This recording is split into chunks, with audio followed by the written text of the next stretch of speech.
Hi everyone, in this video we will be discussing some of the inheritance based questions which is asked in the Cbse board examination computer science according to the old syllabus.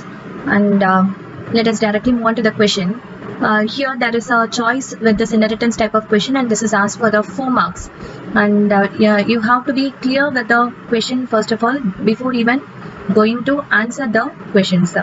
This is a sort of program which is given in the inheritance based question, and here 4 questions will be asked, each one carrying 1 mark, and you have to answer all the answers which are given for the each and every question.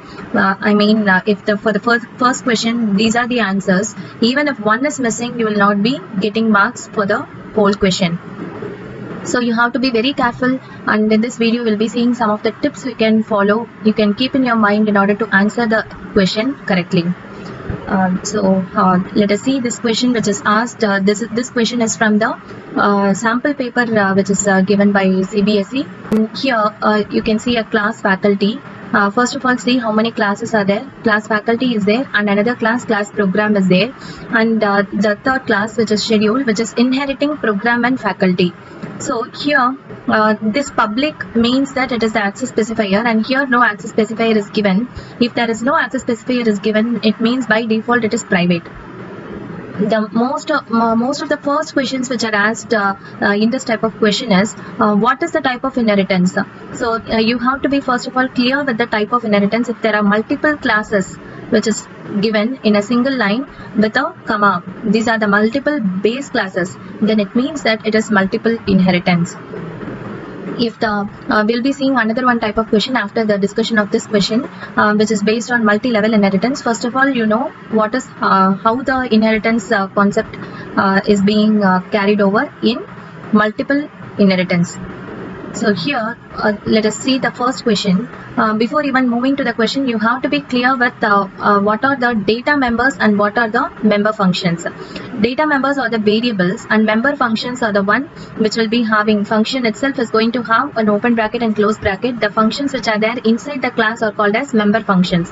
The variables which are there inside the class are called as data members. The access specifiers are private, public and protected. Here there is no access specifier given. By default it is private.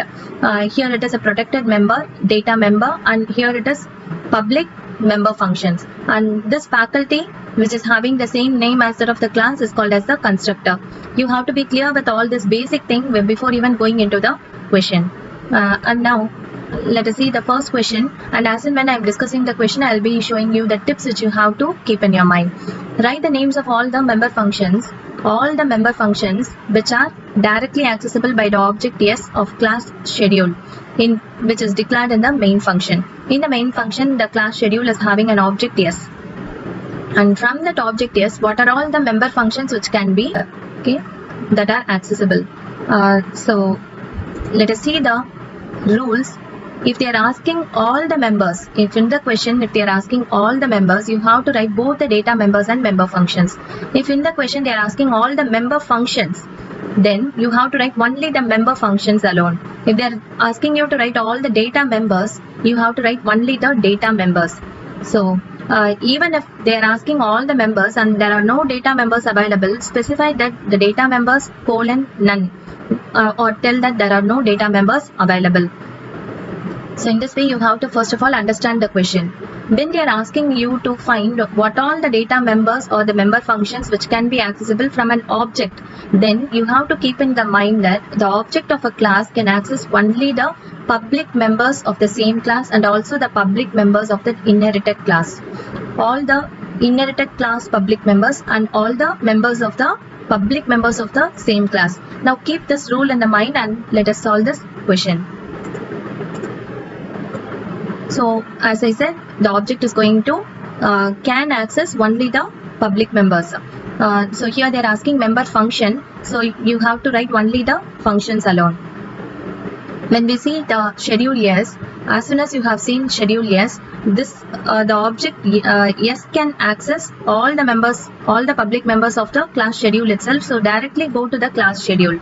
Here what are all the public members available? Start and view. So write start function and view function.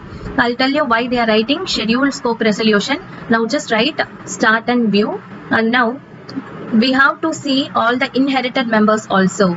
When you are seeing the inherited members, see only the public inherited members. Leave off the private inherited members or protected inherited members. See only the public inherited members. So directly go to the class program. Here what are all the public functions available? Comments and view. You have to write comments and view, and that's it. It is over. You need not see the faculty because it is private. Now when you are seeing view itself is repeated in two classes. So you have to specify first view of is from which class and second view is from which class. So that is why you are writing schedule scope resolution view and program scope resolution view. If there is a different type of function, the name of the function is differing, you can directly write the function name alone without specifying the class name and scope resolution. Hope this question is clear. So whenever the object is accessing, it can access only the public member functions of the same class and public member functions of the inherited classes. So second question, write the names of all the members. As I said, all the members means you have to write both the data members and member function which are accessible by the member function of the class schedule. So one type of question is what an object can access. Another type of question is what a member function can access. Suppose the start is a member function, what this start can access, what this comments can access. If at all the question is like that, you have to keep the next rule in your mind. All the members of the class can access. Members in the sense the member functions of the class can access all the public, private and protected members of the same class. Within the same class, all the members can be accessible. And from the inherited class, only the public and protected members can be accessible. Leave off all the private members. So when we have seen from an object, it is just only public members. Here, when we are seeing from the member function, inside the class, all the members can be accessible. But from the inherited classes, only public and protected members can be accessible. So with this in mind, you have to answer the second question. Write the names of all the members. Now let us see what are all the members. So they are asking from the member function start. From the member function start, if you are writing all the other data members and member functions, what are all the data members? DD, MM, YY, YY. So write all the data members. And what are the member function other than start? It is view. Because view is going to get repeated, you have to write the name of the class and the scope resolution and view. And now within this class it is over. We have covered everything. Now when we are moving on to the inherited classes, program. First go to the program class. Here you need not worry about the access specifier. Just go to the program class. Here what all the protected and public members. Leave off the private members. What all the protected and public members and member functions. Title is there, which is a data member protected. So you need to write title and comments view. So view is repeated. You are writing program scope resolution view. Now the next is the other class, which is faculty. Here also you have the protected member F name and the public members enter and show, and that is how the answer is written as F name, enter and show. Even if you are specifying the constructors, here schedule is the constructor, program is another constructor and faculty is another constructor. Even if you are specifying the constructor, it is not a mistake. Is write statement 2 to call function view of class program from the object S of class schedule. From the object S of class schedule, you need to call the view function. As I said, how the view function was written previously, it is program scope resolution view or it is schedule scope resolution view. They are asking to call the programs view. So you need to write program scope resolution view. So yes dot program scope resolution view will be the answer for this question. The next is what will be the order of execution of the constructors when an object S of class schedule is declared inside the main function. So constructors, how it is going to be called is after the colon. This colon indicates that what are the members, what are the classes which are going to get inherited. After the colon, whichever is the first class, that constructor will be called first. So write the program constructor and then the next one faculty constructor and then the last one, which is the derived class itself. So schedule is the last constructor which will be called. So in this way the constructors will be called. The destructors will be called in the reverse order. The schedules destructor will be called, and then faculty, and at last programs destructor will be called. Now we are going to see another type of question which is with multi-level inheritance, and here you can see a class. There are some private members and protected members and public members and member function, and another class which is inheriting, which is having a base class ground. So middle is a derived class which is inheriting ground, and again top is another derived class which is inheriting the class middle. So here the levels, there are some levels of inheritance, so it is multi-level inheritance. Previously we saw multiple inheritance which is having multiple base classes which is being used for the derived class. Here multi-level inheritance is followed. And now let us see the first question. Which type of inheritance which I was explaining now is multi-level inheritance. Write the names of all the members which are directly accessible by the member function give of class middle. Of class middle, from as soon as they have set class middle, move to the class, and from the function give. From the function give, what are all the members? So all the members means you have to write data members and member function. If from the member function, if it is asked, as I said, all the members within the class and member function can be accessible. So write labs take. So labs must be written, which is the only member data member which can be accessed, and member function take must be written. And now private ground is there. Move on to the ground class. From the ground class, you have to write all the protected and public member functions and data members. So data members in the sense only rooms are available. Rooms is a private member, so we should not write it. Protected members put and public member get. So put and get must be written. And now give is optional, because from the function give only we are going to call everything. So if you need not write give function. So this is how we can answer this type of question. So here you need not worry about whether it is privately inherited or protectedly inherited. You just need to write all the protected and public member function from the inherited class, and within the class all the data members and member function. Next question, write the names of all the members which are directly accessible by the member function out of class top. From the member function out of class top, what all can be accessed is, you have to first write all the data members and member function within the class. Here data members roof alone is available, and member function in can be written, and public middle. When you are moving on to public middle, you have to write take and give, which are all the public functions. So here there are no protected member functions, so you need not worry about that. And now whether we need to move on to the another class which is privately inherited.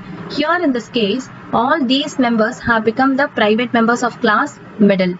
The private members of the class middle can be accessed by only the public member functions of the same class. So it cannot be accessed by the other class. So here you cannot write put or get.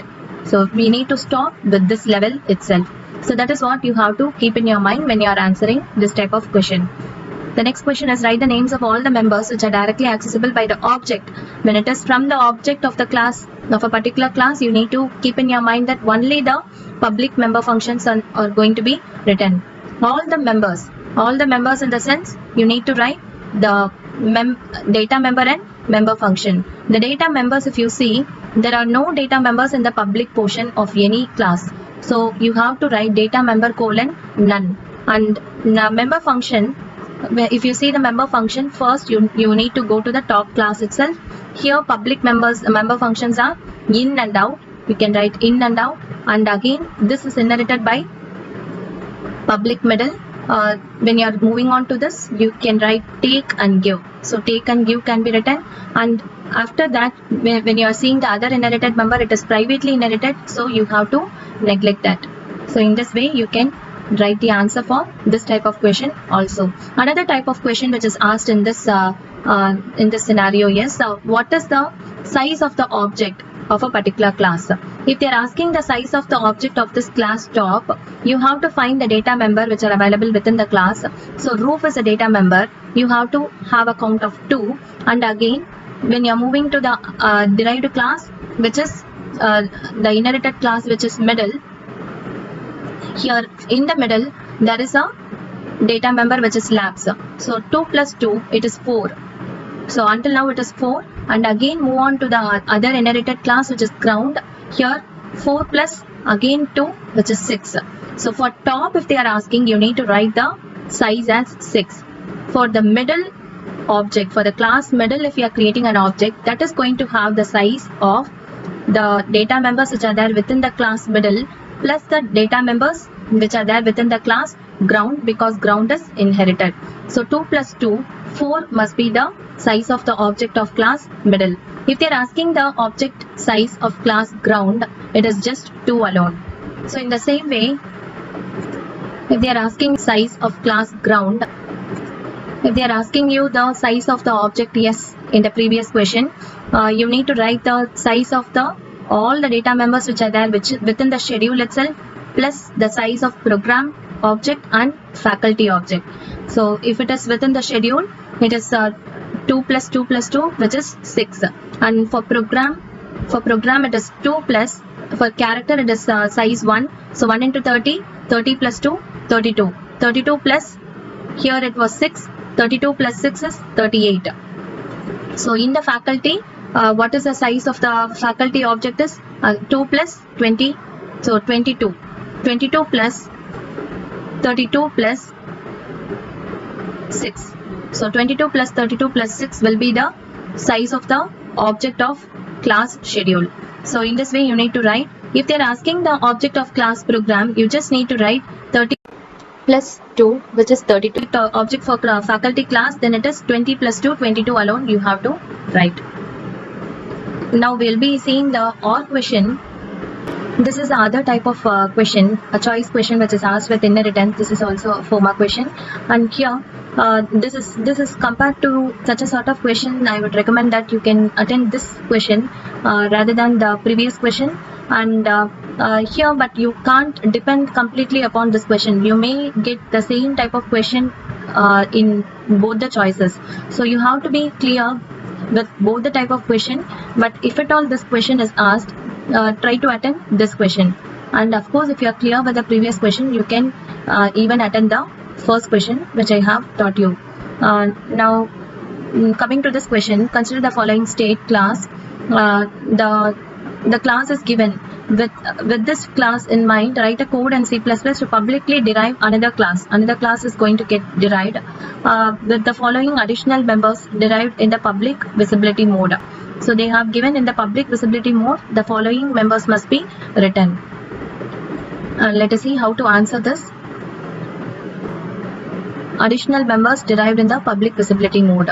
Now let us see the answer for this. Here class district must be written, and you have to write a colon, which means that you are going to inherit a particular class which they have given publicly derive.